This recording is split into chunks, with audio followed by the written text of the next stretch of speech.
I'm sharing a video down below in the description, uh, which is concerned with it regards dementia. Taking a lot of medicines, pills. Some of them are over the counter. Some of them are prescription pills. But these drugs increase the risk of dementia. Now, these drugs increase the risk of dementia. What other drugs increase the risk of other things?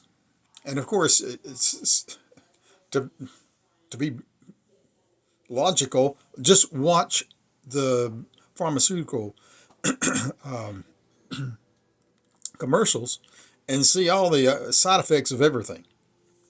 Uh, so this brings me to think about, what are we doing? That's, that's what I ask. What are we doing? I'm so sorry, my throat. It seems like every time I go to make a video, my throat gets all gummed up. Anyway, I've got a question for you, regardless to which worldview you have. Okay? If one buys into the evolutionary theory, why do you accept that some new chemical, some new product made of something that doesn't exist in nature in any way, that this chemical solves a problem that is, hasn't been taken care of naturally over the thousands of years? I mean, so for example, cancer seems to have exploded. Where did the cancer come from? I'm sorry, the cancer is not a thousand-year-old problem. We do not see, from what I've understood by looking at people who are doing archaeological work, they're not finding people who are having cancers all over the world all the time. People are dying of many other things, but not cancers. It's pretty much understood that cancer is a new thing. Hey, it's getting worse and worse and worse and worse. Why is that? Why is cancer getting worse? Is it because of what was here for thousands and thousands of years? Or is it because of something new? Is it because of something, in our lifestyles that is different today? Now, so in other words, if you're buying the evolutionary theory, well, we didn't evolve to have the problem, did we? If the evolutionary theory is working, then everybody who had the problem has already died out, and where we are is in a superior state of being. That's the whole lie behind it. Excuse me. That's the whole idea behind evolutionary theory. Is that aren't we improving? Aren't we going to have bigger heads with bigger brains in time? I mean, that's sort of the mythology of evolutionary theory from in science fiction, isn't it? So, on the other hand, if you believe that you're created by God, why do you think that you can improve on his handiwork?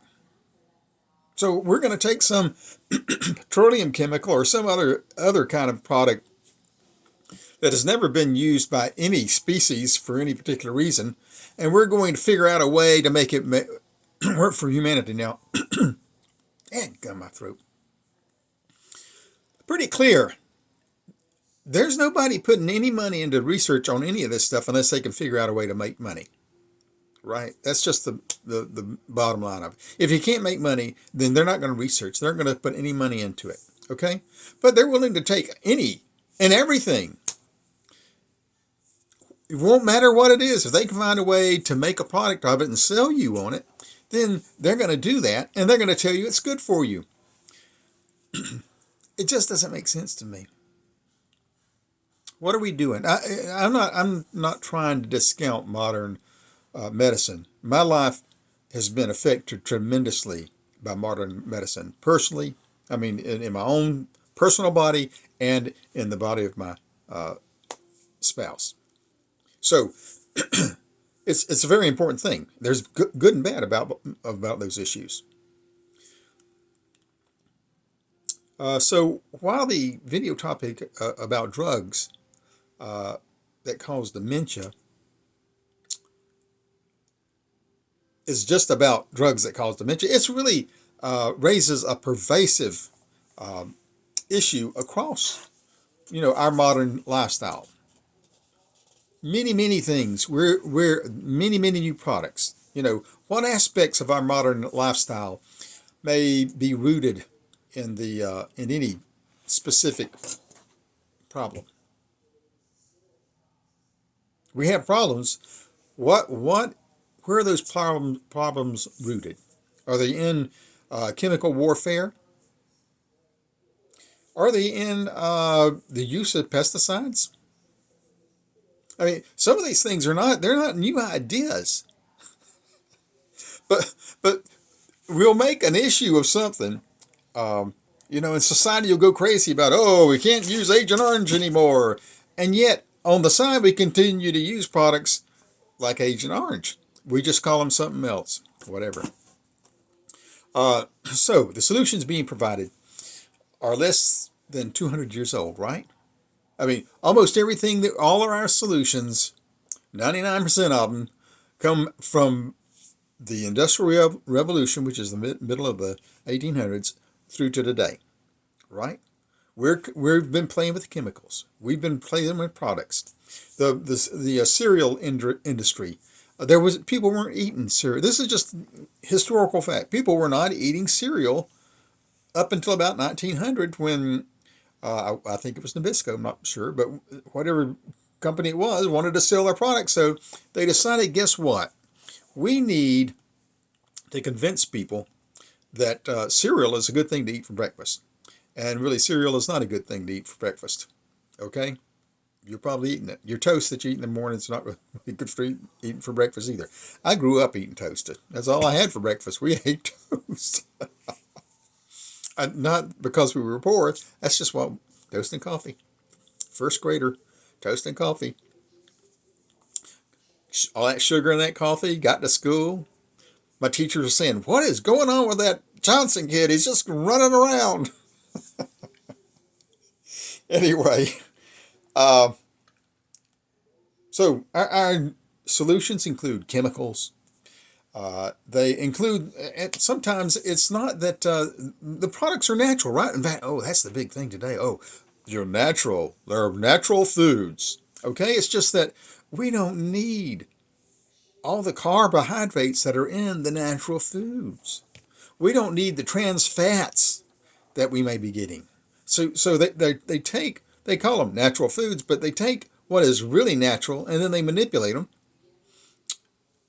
and then we start having heart attacks and stuff like that. Oh, what about factories? People didn't work in factories. I mean, normally if you lined up somewhere up until 200 years ago, you were in a military line with your swords drawn or your spears drawn or your guns drawn, right?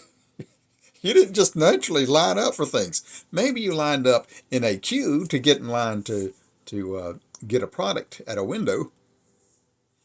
But in general, people didn't line up, and yet, what's a factory about? You line people up and have them do just one thing.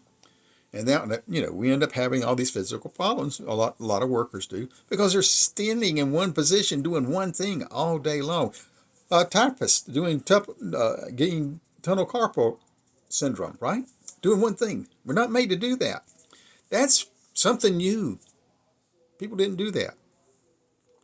I guess people, in a less intensive way, you might have had weavers and things like that. It's not that we didn't do anything ever, but not with the intensity that we do things, many of the things we do today. I remember one time I went and sprayed a wasp nest, and you're not supposed to get pesticides on you. You are a biological being, just like that wasp. And I sprayed it. It was a windy day, and it sprayed in my face, and I didn't think too much about it. And I kept working. And then I came in, and I was sick as a dog. I was shaking like I had the flu or something. I was in bad shape. Learned my lesson. Do not let any kind of pesticides get on your body. Wash them off immediately. This is not something that's in nature, right? That pesticide. On the other side of it, herbicides. Right now, I think I have a garden plot that I put hay on. Now, it was given to me, and to keep cold weather from affecting our plants. But something I learned because, as you know, I watch videos on all kind of topics because I like to know all kind of stuff. And one of the things I remember seeing was, and I thought, well, that's what happened in my case, is that you have to watch out where you get your hay. You have to watch out where you get your manure for your natural garden, for your organic garden, because if those horses, if the hay that is grown in the field for the horses, that is not for anything, it's not hay grown to do mulching, it's grown for horses. And they put a herbicide on it to kill the weeds, selectively kill weeds. You take that hay and put it on your garden plot, and it kills possibly the plants. It attacks the particular species of plant that you have as well. So I've got a bare garden spot that has nothing but sedges in it. It doesn't grow anything but sedges. Used to grow carrots. Nope. Uh, and then you may use in a related way. Maybe you're trying to have your organic garden, and you use cow or horse manure from somewhere. Well, if those animals are eating hay with herbicides in it, it's in the manure and it kills the stuff in your site. So, in fact, I don't know. That might be part of. I bought purchased some, you know, decom some compost from waste and whatnot. That might be what's going on as well. It could it be in the compost and not in the hay, right? So you get everything that we're doing to ourselves today with all our modern solutions just may not be the best answer. I in the medical considerations, in recent years, we spent like a year and a half, 2 years. My wife passing out, going to the hospital, doctors looking at her, having, oh goodness, I apologize. She'd pass out at a restaurant with just having lunch, and bloop, and repeatedly going to the hospital. And after a while, I just stopped bothering. But finally, Dr. Johnson, me, I'm not a doctor. I just pretend to be one on TV. But Dr. Johnson finally realizes,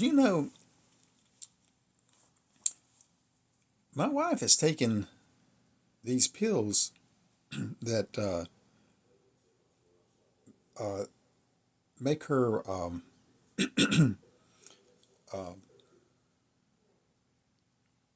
sleepy. She has a medical situation that she needs to take pills, that the byproduct of the pills is that they make her sleepy. Now, I first found I wouldn't even thought about this, except she had a problem. She had a stroke. Went to the hospital. They gave her a medication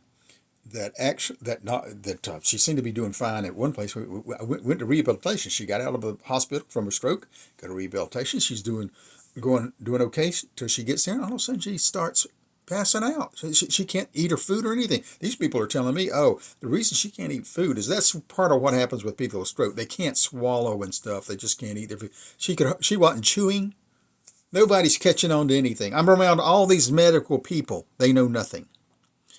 My wife goes downhill. She's in the hospital for almost a week. And finally, toward the end of that week, it dawns on me that she's taken a particular medication that I didn't know what it was. And I asked the nurse what it was for. And it was it was for seizures and stuff. It was to keep you from having seizures. I'd never seen this medication before. I told them take her off the medication. They were going to send her out of the hospital. I says, if you send her home, She's going to be right back here. The doctors didn't say take her off. I told the nurse, take her off that medication. I don't want her on that medication anymore. She started to come around some. She was checked out of the hospital to go to a rehabilitation center. Was doing not the same. I talked with people at the rehabilitation center. I went over the medications with them. There was medication on there. I didn't know what it was. I assumed I told them not to stop giving her the medication at the hospital, so I thought she's not taking it anymore. Well, everything's cool. I didn't know what it was. The nurse didn't know what it was for. We assumed it was for something that my wife needed. My wife, because she was still, and they started giving her this medication again. No, they didn't yet. But my wife tried to get up to go to the restroom, and she fell down because she was still not in great shape, and she bumped her head. So they, in precaution, they decided to take her to the hospital to take her back to the emergency room. Went back to the emergency room. I finally get to go back to see her. And to my surprise, she starts talking to me with more clarity than I've heard her talk since she went into the hospital. I thought, wow, you're doing a lot better. She they take her back to the nursing home, and all of a sudden she starts going back down here. Why? Because they put her on that medication when she had not had her morning medication yet when she went to the hospital. After a while, I finally caught on. I said, take her off the dadgum medication. She got better. Now, that was long ago. And then, but she was taking her other medications. And as I said, we were having it. That's what opened my eyes to my wife having medication that makes her pass out, right? So after months of she's seemingly okay, everything's fine. She gets up in the morning, she's fine. We go out to lunch multiple times. We'd go to lunch, and we're sitting or go to the hairdressers or somewhere, and it'd always be, I realize this is happening about an hour after she takes her morning medications. That's when the hour and a half after morning medications. This is happening where she passes out on people, and emergency people come, and as I said, they take her to the hospital sometimes. Finally, I'm going, you're not taking her to the hospital. She's going to be okay. She does. So her blood pressure was dropping is what was going on. So finally I realized, I think that maybe the problem is one of these other medications, which she's taking more of now, for some reason, not her specialist who normally prescribes the medication, but you put a new doctor in the mix and they just start adding crap in there, okay? And so she had gone to the hospital when she had her stroke, and they added medication. They added quantity of medication. I finally said, look, I think that this is the problem. So I called up her specialist, and guess what? After cutting back, the woman didn't pass out anymore. Thanks to Dr. Johnson, we have dealt with dozens of medical people, probably at least a dozen doctors, forget about nurses and everybody else. None of these people are aware enough or informed enough, or actually they're not the gods they pretend to be. Now, not all of them pretend to be. Occasionally you run into one who does act like one. But they don't know everything you think they know. You know more about yourself if you just pay attention. All these chemicals, all these things that are going on in the world around us that are affecting us, they're not all good for us. But they're given to us as if they're a solution. They're not all solutions. Stay away from all the solutions. If it ain't natural, then there is something to be concerned about. Now, I use medications. I try to go off of some of my medications, and then my blood pressure goes up or something. So but I need to lose some more weight. Maybe if I lose another 20 pounds, I wouldn't have this issue. I don't know. First, I got to lose the 20 pounds. Then Dr. Johnson can evaluate whether or not he needs the medication or not. But until Dr. Johnson gets his patient, Mr. Johnson, to lose the 20 pounds, he's going to have to keep doing what the other doctor tells him to do, right? So, uh, my whole point here is simply that we need to really question what we're putting into our bodies, what we're exposing ourselves to. I saw a video the other day, and they were talking about that there was a young boy who had some kind of medical issue. I don't remember what it was, but it was so bad. He was dying. He was in the hospital. He was dying, and he'd been in the hospital a lot. And the boy asked. He was a teenager. He asked to be taken outside and placed in the sun. And whatever his medical problem was, went away. He wasn't getting enough sunlight. Our body needs the sun. All this crap. Think of the hundreds of thousands of years if you're an evolutionist. And if you're not an evolutionist, think of the 10 or 15,000 years maybe. I don't know. Can't remember off the top of my head. That humanity has been toiling in the sun.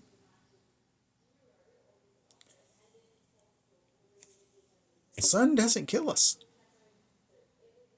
For some reason, we got this idea that you had to put the suntan lotion on, right? First of the 60s, you were putting on the stuff to give you a better tan. That was one product. And now we put on product to keep ourselves from getting a sunburn or anything. The sunspots on your face, hey, guess what? They're not from the sun. They're from other stuff. They've been there coming out of your head, little by little, out of your skin, from something you did 20, 30, 40, 50 years ago. And, a lot of it has to do with diet, etc. Okay? So, I just want us to think, whether you're an evolutionary theory person, how is it that evolution hasn't solved the problem? Because if there's a problem, we should be dead. Or you believe that the Earth has changed so much in the last just couple of hundred years from what it was, which we know that's not true. But we could find some explanation if you wanted to make one up, and someone will. There's scientists who will come up with all kind of bunk, like the guy who says that all cattle stand all facing one direction because of geomagnetic energy. Anyway, people can come up with all kind of stuff. But thousands of years, things haven't changed that much. Why are we coming up with problems? Well, have you noticed on the TV, every time a new medication comes out, they're telling you you've got a problem. So if you've got RXC, take Rubabope. It'll solve your RXC. Watch it. Turn on the news at 6 o'clock and listen to the liars.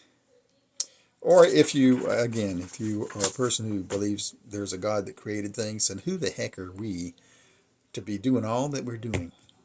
What is this transhumanism that we're playing with? What is all of this radiation technology that we're playing with? Is it good? Should we be dealing with it?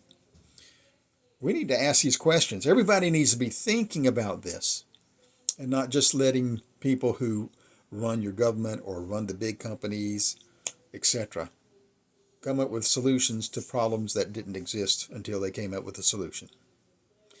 As I keep saying to you, if you want the truth, if you really care about the truth, then all you have to do is ask the truth, I think. Say to the Creator, hey, all I want to know is what is true. I don't care what else there is. I want to be able to tell what's a lie and what's the truth.